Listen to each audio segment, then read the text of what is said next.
BeccasByTheBay Homestead, and I figured I would do another prepping video on pressure canning.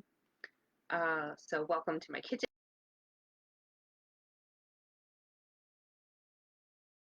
On what I'm doing, I already did a batch earlier today, and I'm working on my second batch.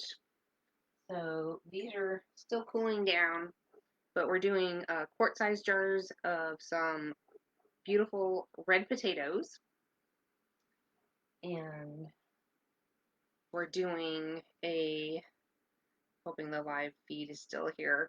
We're doing a 5-pound bag. So I've got my red potatoes here.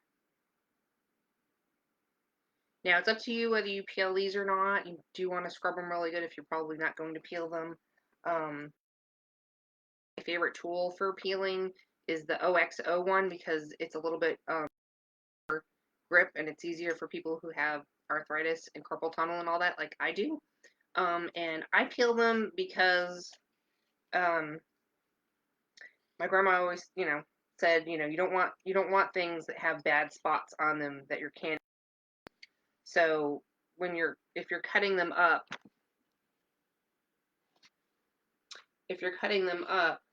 and you notice there's a bad spot on your potato, just cut that part out. But it's a little easier, I find, to see a bad spot, even though we just picked these up, to peel them. So I peeled a 5-pound bag earlier, and that filled 4 quart jars. So I'm peeling up a second bag of 5-pound red potatoes. Use whatever potatoes you guys like. This is just one of my favorites is the red, and so I have a pretty good chef knife here that I like to use. I've got Hut Clean jars ready. I've got my Hut canning lids. I've got my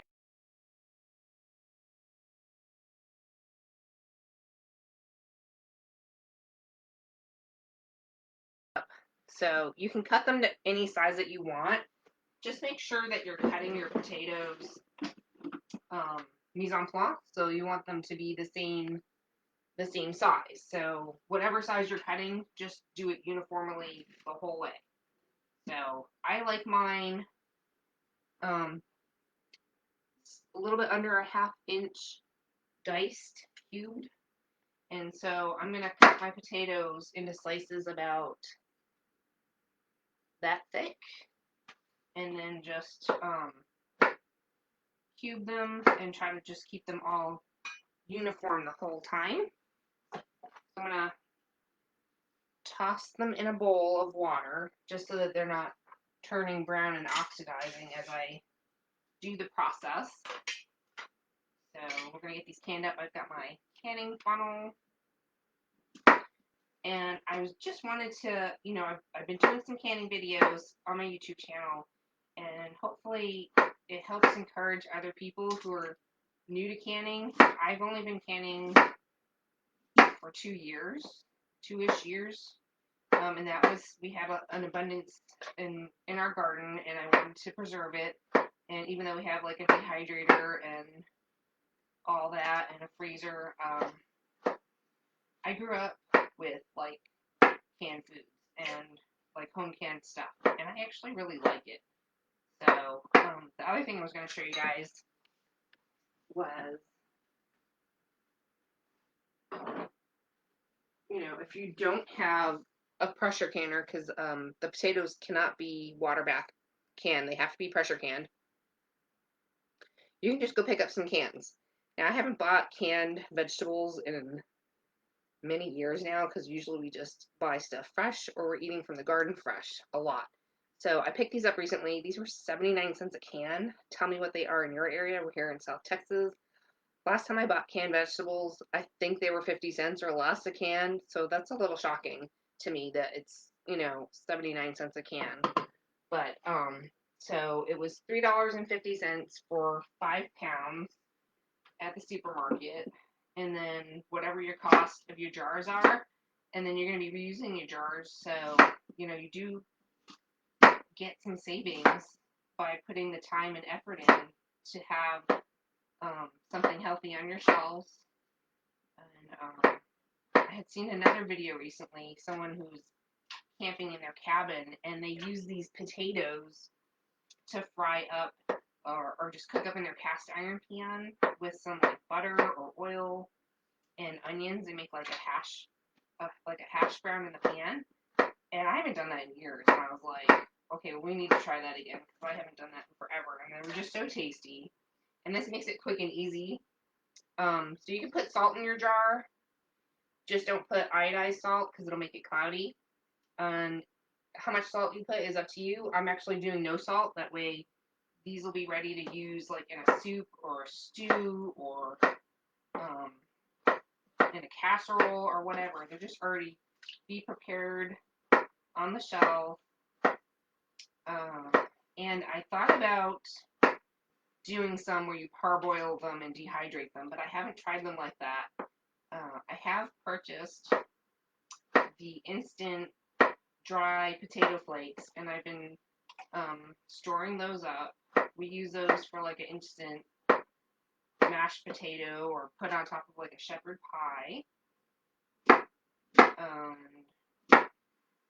They were a little hard to find recently. They've been selling kind of quickly, so I'm not sure if that's the supply chain or just people buying them up. So I do have some in some Mylar bags, and then the other way I store them.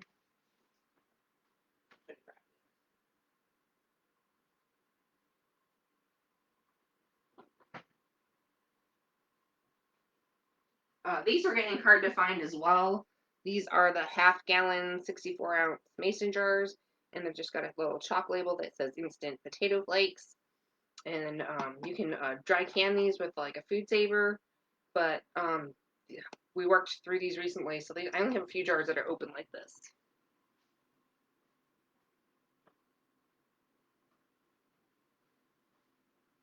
So as I'm chopping away, I'm getting my canning water up to almost boiling. This shouldn't take me too long to do. I will not be using this water. You could drain it and use it for plants and all that kind of stuff. You don't want to waste the water. I hate wasting water. When you start canning, you start realizing how much water you're using for everything, and so a lot of times I'll just like put it in a bowl and bring it out to like a fruit shoot or something and water it. I do have the water I'm going to be using to fill my canning jars is our Berkey filtered water. So you want to use like a spring water or filtered water. So I have some boiling here at a simmer now.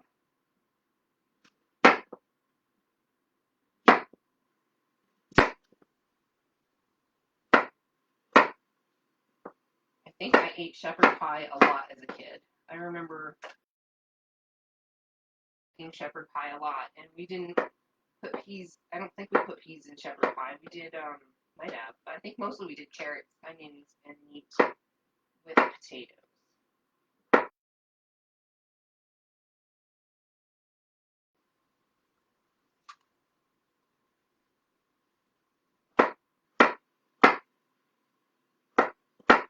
This doesn't take that long, and if you're going to be doing the pint-sized jars that are a little bit smaller, it takes 35 minutes to pressure can, and it's 40 minutes to do a quart. So to save energy and money and time, you're kind of better off going with the quarts if you can, because it's only 5 minutes longer, and you're using up the energy, and you'll get like 4 to 5 servings out of a quart jar, whereas a little pint jar, you only get maybe 2 to 3 servings of potato.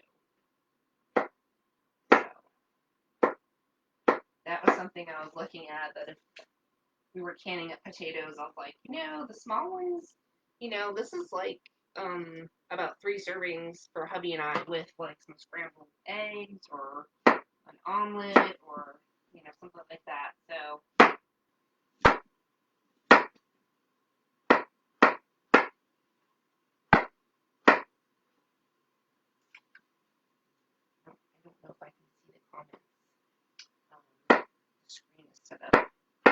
little different this time. If you guys have any comments, just put them down below. I'm happy to answer some questions or provide a link about canning and the information that it's universal. It's easy to look up and find.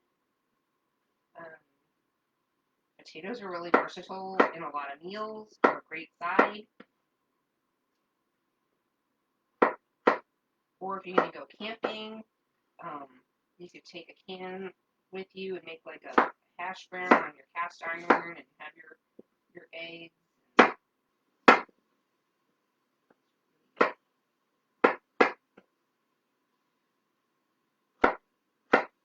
So everything I'm going to be showing in my videos is gluten-free.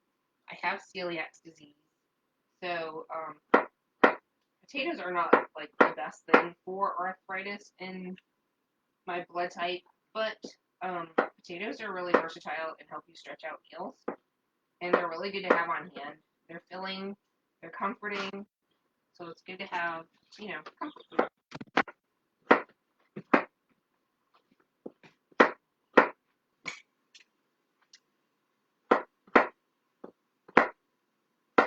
And when you're gluten-free, a lot of the options sometimes are not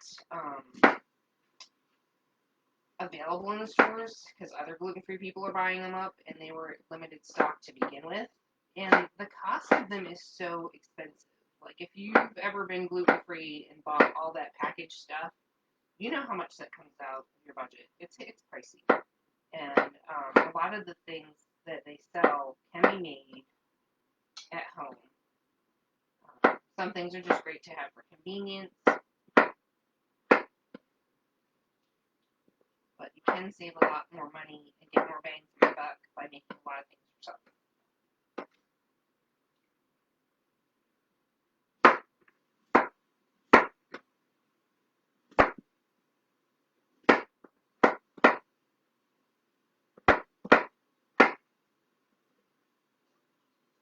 I think we're almost at temperature here. I'm almost done chopping up my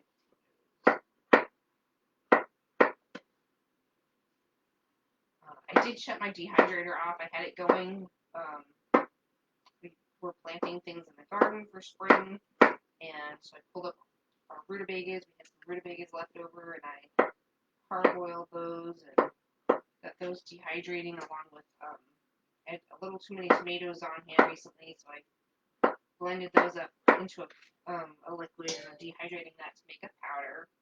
And I had I chopped up a bunch of peppers that I'm dehydrating.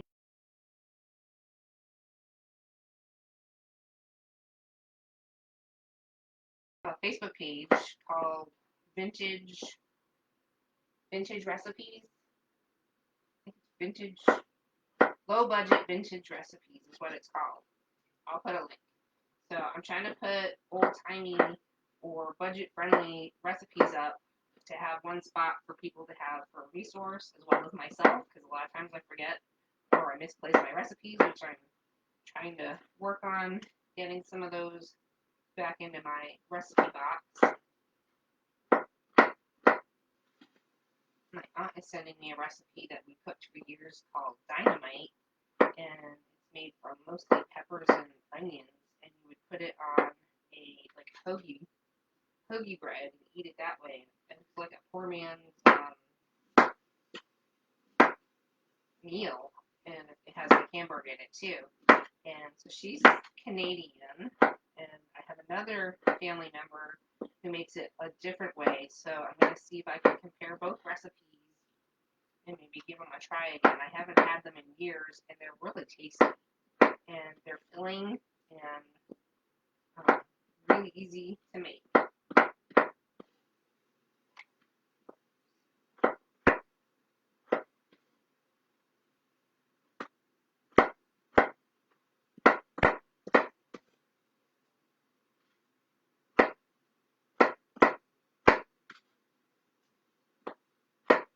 And if I didn't say why you want all your potatoes basically about the same size, it's so they cook evenly.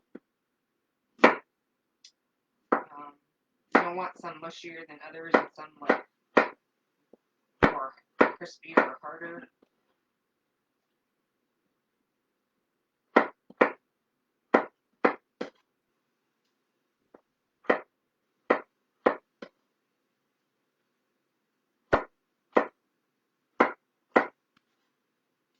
All right, one more potato.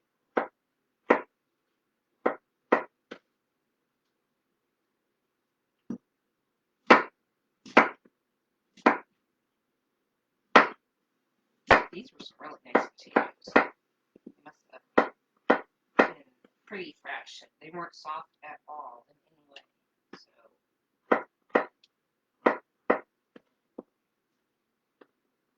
get in there, buddy.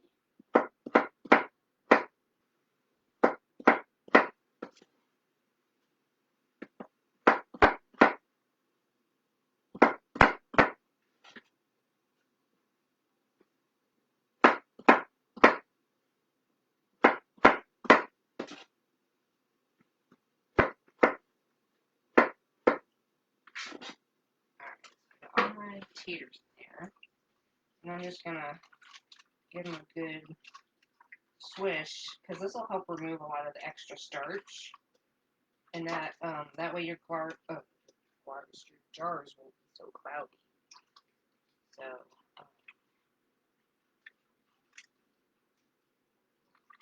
give them a good swishing.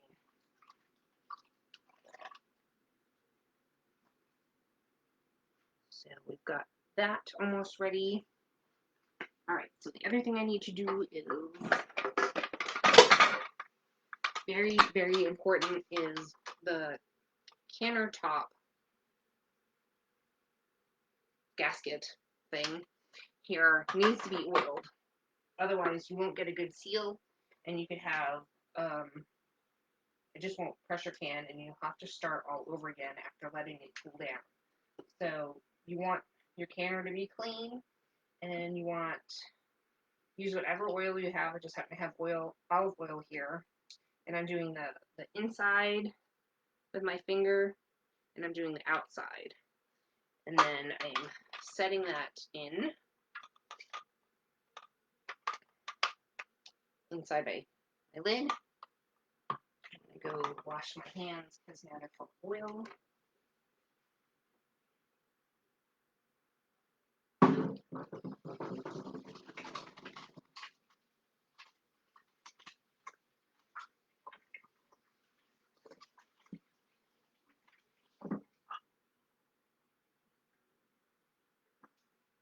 So we've got, you can see what I'm doing.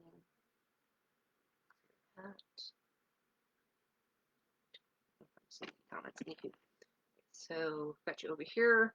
We've got our hot water. We've got this. I'm going to move this out of the way because I've got a tiny countertop. And where did I put it?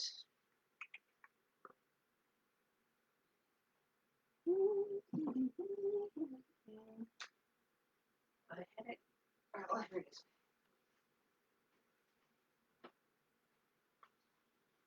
So I've got my strainer.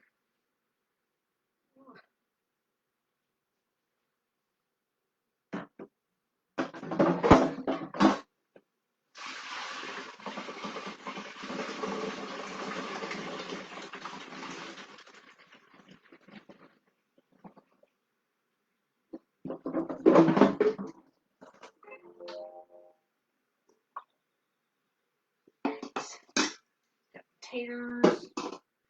And we're going to just get going because this is hot enough. I'm just going to turn it down a little bit. So we're going to grab a hot jar, courtesy with, I got a couple of burners here. So I've got a hot jar. I've got my canning funnel. I'm going to put in my filtered water that way because my potatoes are not cooked, and I'm going to be cooking them, but as I drop them in, I want them to be in the hot water and not just in a hot jar. Not that they're cold, but it might crack and pop, so we don't want to do that. So we're going to put them in. What is this one? Yeah,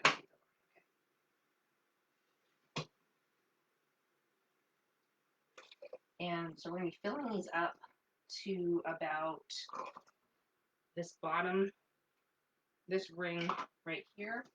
And that's where we want our potatoes and our water.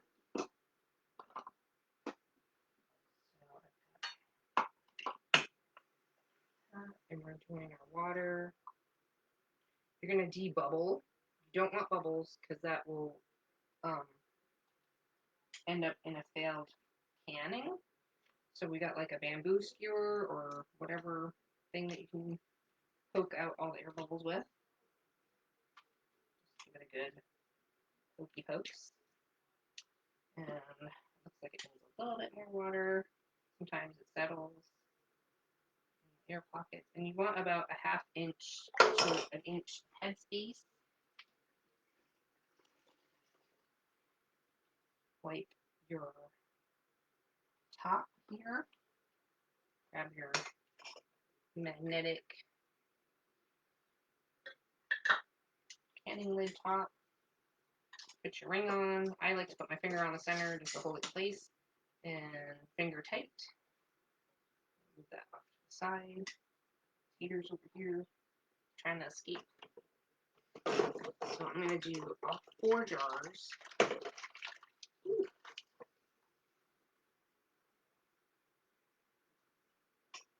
Again, just put in, if you've got a kettle, that probably would work better. But I have my my lids in there too, so kind of doing a 2 for 1. Oops.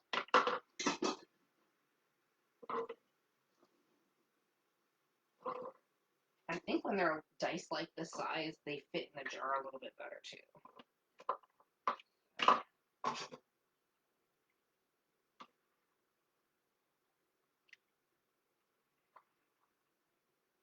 Again, salt is optional, whatever salt you guys want to use.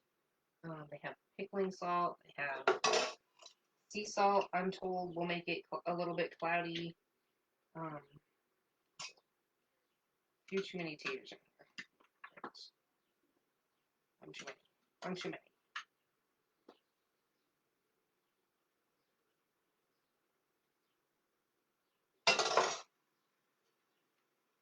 So if you like pink salt, sea salt, just regular salt or pickling salt, whatever salt you guys want to use, or again, you don't have to use salt.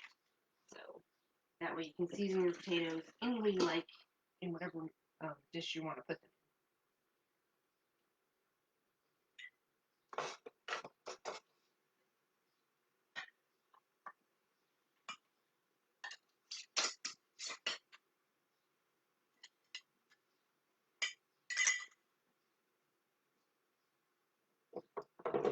My canner is a Zavor pressure canner. It only holds 4 jars at a time. So, which is good and bad because you have to do more batches sometimes, but if you have trouble like I do with my neck and shoulders, it works out a little bit better because I can only lift so much, and it's pretty heavy just to lift. Just the one that I have. Mine's a 12-quart pressure canner.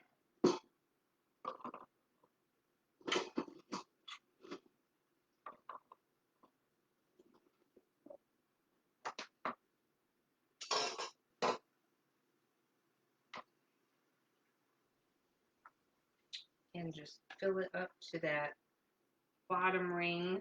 Make sure you debubble every single jar. You can see the bubbles coming up. I don't know if you can see, but they are floating up when I do that. So, and then it settles. So you can add enough water to bring the level back up to about a 1/2 inch. Like the rim. These shouldn't be too bad because there's not really a whole lot of anything touching the rim that would not create a seal, but it's always a good idea just to make it a habit. And maybe if there was some extra starch on the rim, maybe that could cause a possible failure for your canning. So it's always good to kind of do the same processes over and over again. That way you're consistent in your canning and you won't forget. One more jar. Now, I have shown some other videos where you can sterilize your jars in the oven. I feel like I've had my jars crack occasionally by doing it that way. I don't know. Maybe you guys tell me if you've had that issue too.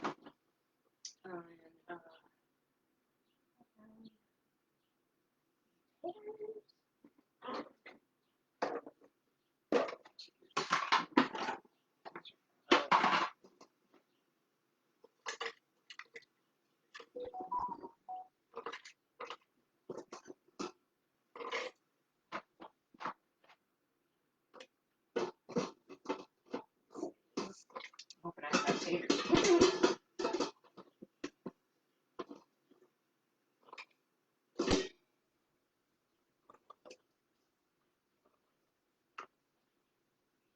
Okay.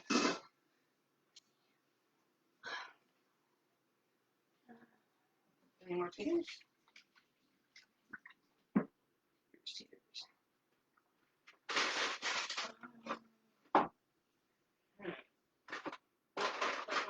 Sweet potato. More potatoes over here. Alright, so this one will be not as many taters, but so we'll just fill this one up the same water level because you don't want it empty. It will cause unequal pressurizing and it won't can properly. So even though I've run out of potatoes, I'm just going to make sure my water level is the same.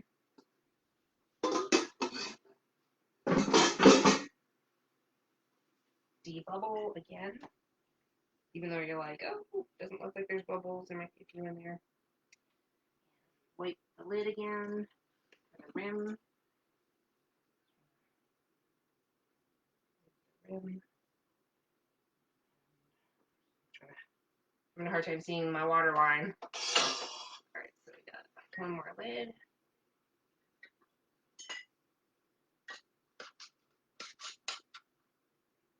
Finger tight. And in we go. So we're going into the hot pot. Make sure I go slowly. Space these out.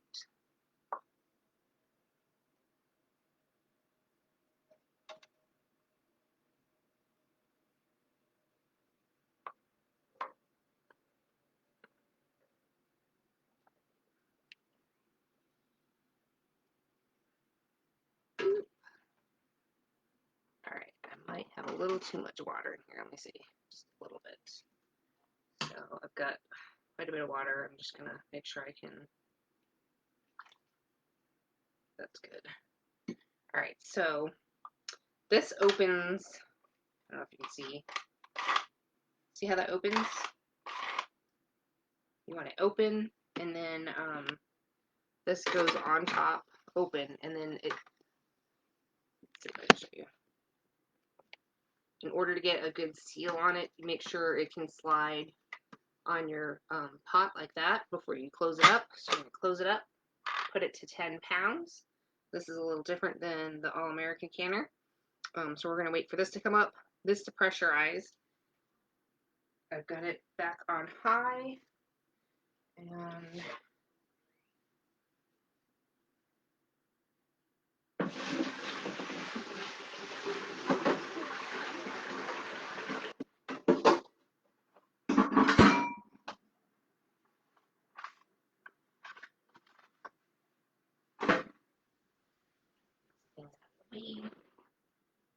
so now we've got that heating up to pressure. And then once it comes up to pressure and starts venting a steady stream, that's when we time it, and I turn it down. Since mine, do whatever you have to experiment with your oven and stove, because this one is electric. Mine will can the proper temperature at in between the 6 and the 8, so I put it on the 7 after it comes to temperature, and that way, when this is streaming, a steady stream, you don't want that to drop. So you don't want it to like be streaming and then all of a sudden stop, because you'll have to restart your whole timing again and start the process over. So you don't want your pressure to drop. It needs to be streaming constantly for the next 40 minutes. And then you'll shut the burner off and slide it to a burner that's not hot and let it sit and rest and cool. And as it's cooling, you'll be able to tap that a little bit at a time to vent it out. And once it's done venting, it's like about a 30-minute wait from that process of pulling it off the burner and venting it and letting it cool down enough that you'll be able to unlock this. If the pressure hasn't released fully or cooled down enough, this will not open and you'll have to keep waiting. So depending on how hot your house is and how hot everything is, your time to wait for that to open might be, anywhere from 30 minutes to 45 minutes. And then once you open your canner, you'll slowly pull out your jar out of the hot water and make sure you put it on a towel or a doubled over towel. That way, if it touches your countertop, it'll be too cold and it'll crack your glass jar. So you have to put it on a towel and put them close enough to each other that they're about an inch or so to 2 inches apart. You don't want your jars to cool down too quickly. They could crack. Possibly, I've had that happen on occasion. So I put them about 1 to 2 inches apart on a towel. That way they kind of cool down a little more evenly. And you wait to hear the ping, ping, ping, ping. And I usually just wait till the next day. I wait till the next day, and I will take my rings off. I will wash my whole jar with some soap and water. Make sure that the lid is completely sealed. Wash my ring. Make sure my ring and my jar dry completely before I put my ring back on, if I do or choose to. You don't have to. And then make sure my lid is dry, and I grab a Sharpie and I write potatoes, the date, and if there was any seasoning or anything like that, or if it was a recipe, like we did beef stew, I put beef stew, I put the date. And these I will put, like I did my carrots, I'll put potatoes, no salt, and then the date. And they'll go on our pantry shelf.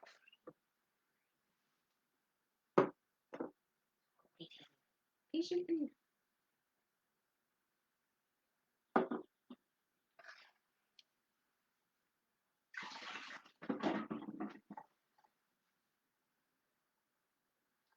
I used to be really nervous about canning. I mean, I even bought my pressure canner, and I was like, it was sitting here, and I'm like watching all these videos, and I was like, I don't know if I can do it. I don't know. I'm afraid it'll blow up. And so I talked to my aunt, who does a lot of pressure canning, and she just kind of reassured me that, she only saw it happen once, and it was on like the really old pressure canners where they didn't have all the safeties that these have. But you do want to make sure you check your safety valves to make sure everything is functioning properly, screwed in, and working to its best. And it is good to replace, depending how often you're canning, to replace that rubber gasket seal like once a year, once every 2 years. If it dries out too much, you will have a failure on pressure canning, and it won't hold the seal and pressure can properly at the right temperature. So it's a good idea to maybe not stock up on them, but like when you're getting towards, you've been using it for 8 months or so, maybe order one to have on hand as a backup.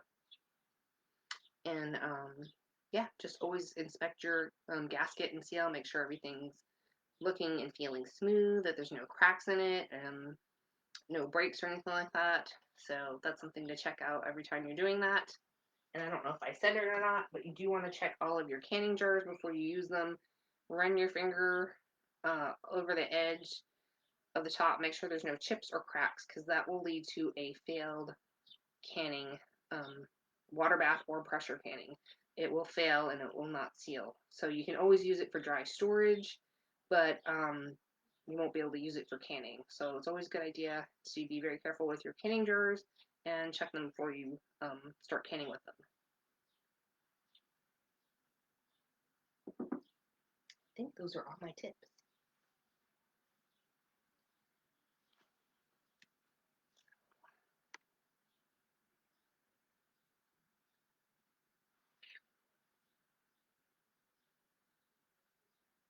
I'm putting a playlist together on my channel.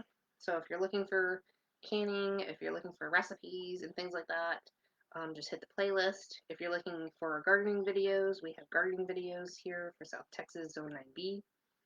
We also have videos on soap making. I give out some free basic soap making tutorials as well. And we have our Etsy shop. If you haven't checked it out, we have all natural goat milk soaps, lotions, soy candles, and all that stuff for your skincare. That's all natural, handmade by me. And we try to target mostly people that have acne, eczema, and psoriasis and dry skin. And those are, our soaps can be used on anybody. Anyone can use them, but we do have some that are tailored a little bit more uh, for some specialty needs.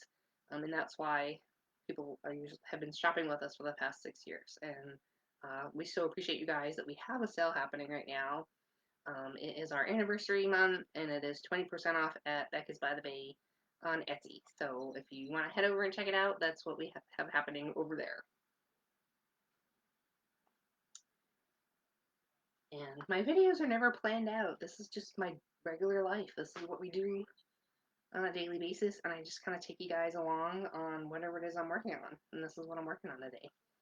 So,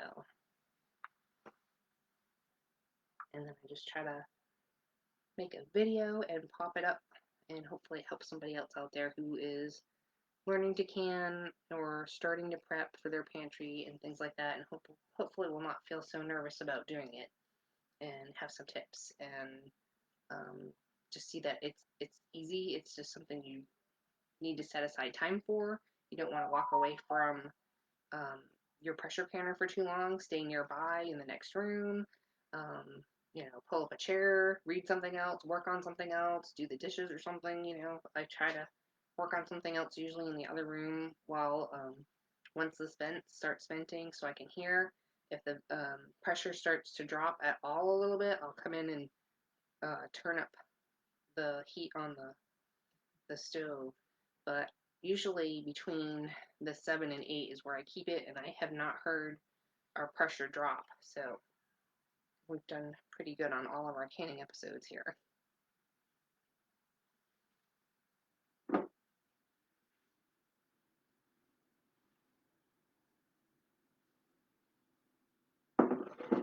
sure what time I started. 38 minutes ago. We're doing pretty good. We're doing good. If I can do this, you can do this. Easy.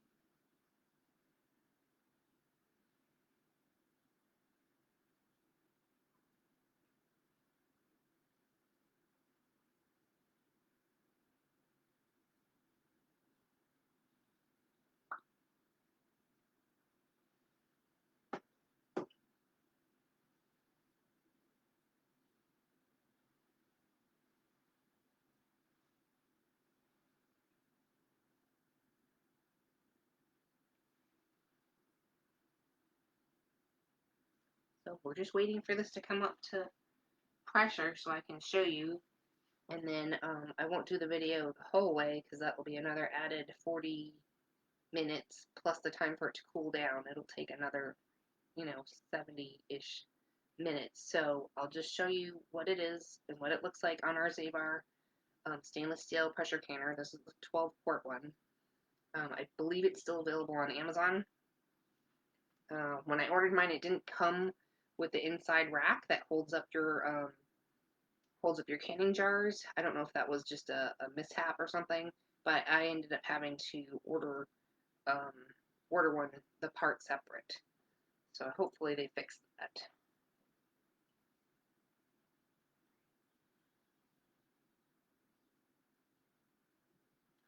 Yes, steam happening.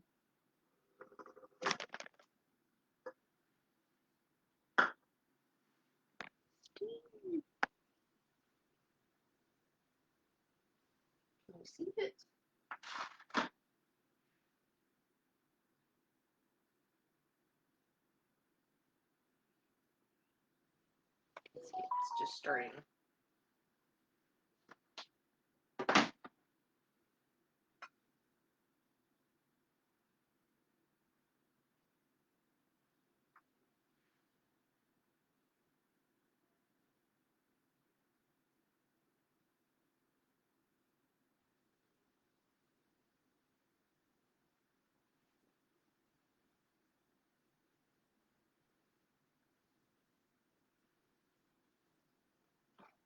There it goes. It's starting.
So there's two spots on this. This one has a little red screw in it that will pop up, kind of like a turkey thing that they stick in the turkeys. But we're actually waiting. This is the one where it vents and it's coming up to pressure. And then here's where our 10 pounds is, or if you're doing 20 pounds, I'm at sea level, so I do 10. It'll start venting here. This is what we're waiting for to time from. So see, here comes our little red screw. He popped up, but we're waiting for the second one to start timing.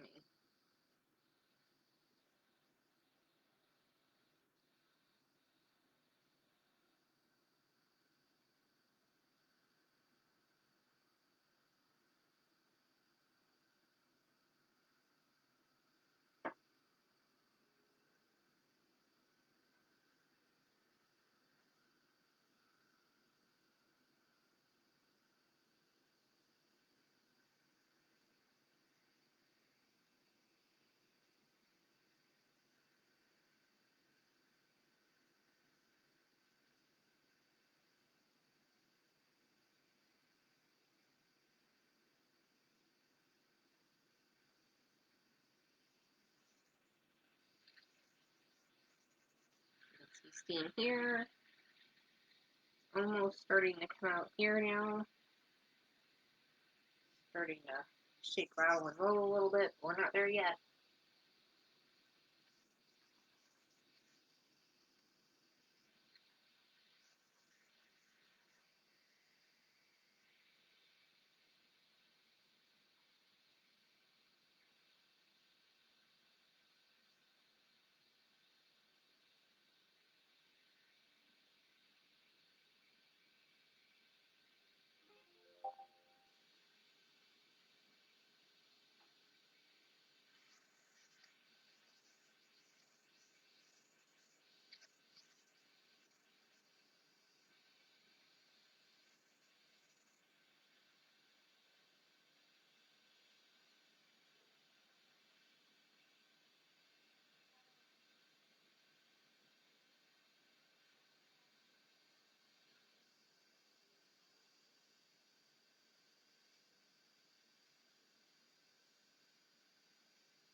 hear it bubbling.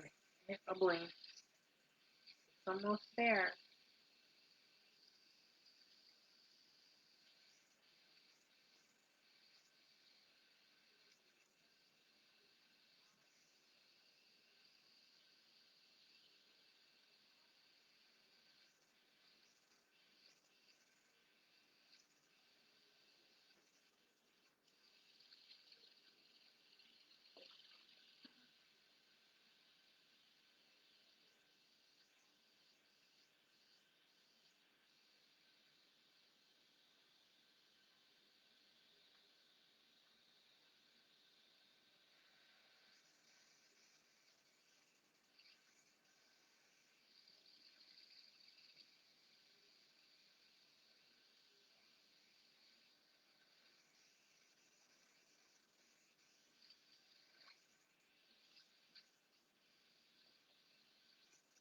I know it can feel like it's taking forever, but it's working its way.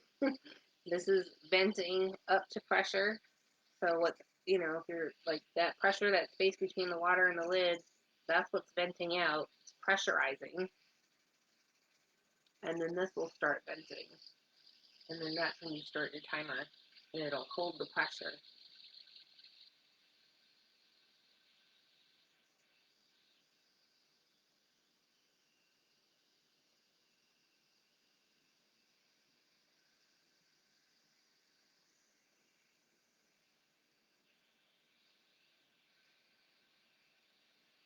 And you can check your jars. If it makes a pop sound, if it goes, now that's me making that. That means it didn't seal, and you want to refrigerate it and use it up. But if there's no popping, it has sealed. But we're going to leave these to set overnight.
Maybe on this guy.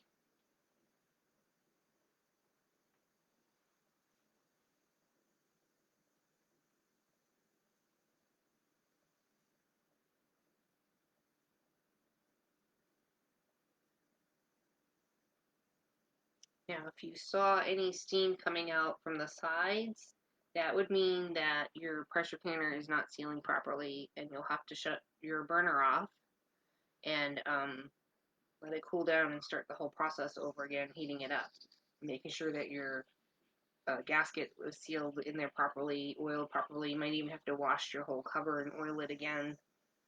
So that's kind of why you don't want to walk away either, so that you know that you didn't sit here and try to pressure can something for 40 minutes and be like, oh, I thought it was venting and it was seeping out the sides or something, and it wasn't pressure canning, it was leaking. So that's something to look out for. I think that's only happened to me like twice, and it was because I didn't get the seal on there um, properly when I first tightened it on and situated it on.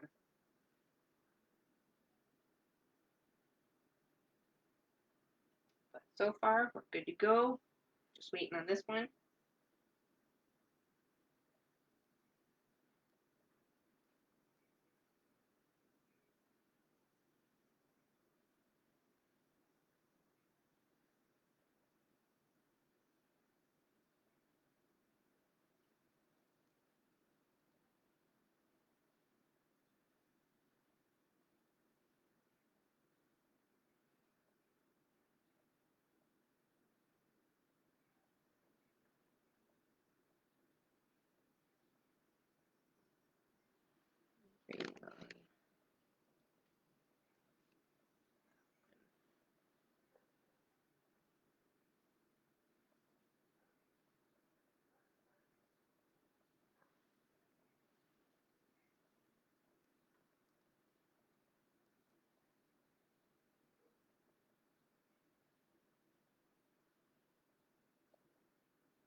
Almost.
Can you hear it? It's starting to sizzle a little bit and some steam starting to come out. Not quite ready to start the timer. It has to be streaming. So we're almost there.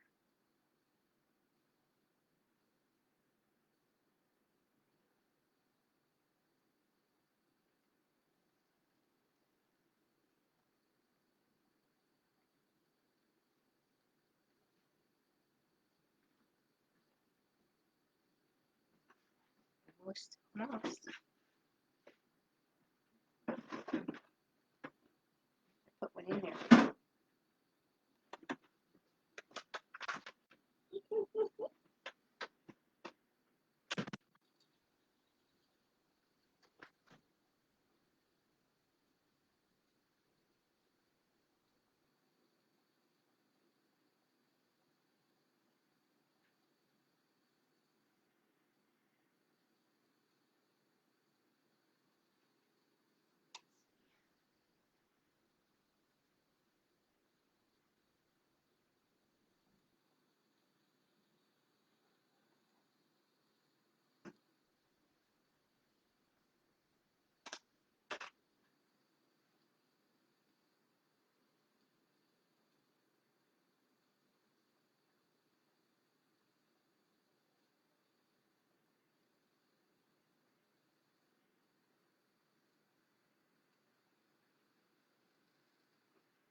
I don't know if it's showing up on camera.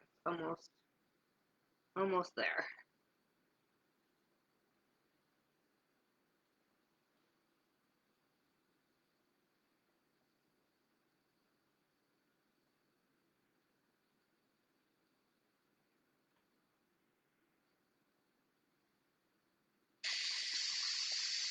You hear it? That's it. So we don't want that pressure to drop. We're going to start our timer for 40 minutes. 40 minutes for a quart. If you're doing pints, it would be 35 minutes. So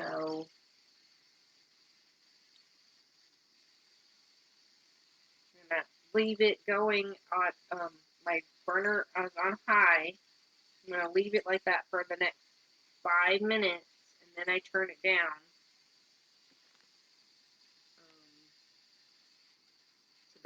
to the 7, so like a medium high heat. That's what we were waiting for. So now we're pressure panning our potatoes, and we're timing them for 40 minutes. So 30 minutes would be, we're at 7:25-ish. So 7:50, so 8 o'clock. At 8 o'clock, I'm gonna shut my burner off, and then I will pull this to a cooled burner, let it vent, and you can help it venting every 5 to 10 minutes or so. Tap the pressure gauge down. It's at 10 pounds, and you can tap it a little bit each time and just let it vent. And then once it's fully vented and been resting for after it's done the 40 minutes, after it's gonna rest here until it's cooled down enough that you can open up the top, and you'll know it'll stay completely locked. If it's if it's still too pressurized, it won't let you open it. And then you will open it slowly, and you'll reach in and pull one jar out at a time. Place it on your towel and wait to hear the pop. And then, you know, some people I've seen, they retighten these after they've heard it pop a little bit and tighten them finger tight. That's up to you. It's not always necessary. And then let them cool overnight, and then you can get them all washed up in the morning. Maybe I'll do an Instagram live on that tomorrow. And yeah, that's it. So that's it. You guys have, if you did this with me, you pressure canned your potatoes for the first time, and you can put them up on your pantry. And I'm so proud of you guys. That's awesome. I hope you join me for some more canning videos in the future, and realize it's something that you can do a little bit here and there in the evening or on the weekend. It doesn't have to be something that you're, you know, all day in the kitchen doing. If you have the energy and stamina to do that, do it. I don't. I've got neck and shoulder issues and other health issues, so I do what I can when I can. I just do little batches here and there, and that's how I stock our pantry. I hope you've enjoyed this content. Give it a thumbs up and hit subscribe if you want to see some more videos like this. And I hope you guys have a beautiful, blessed day, and we'll see you in the next video. So thanks for hanging out with me at Becca's by the Bay Homestead. We'll see you next time.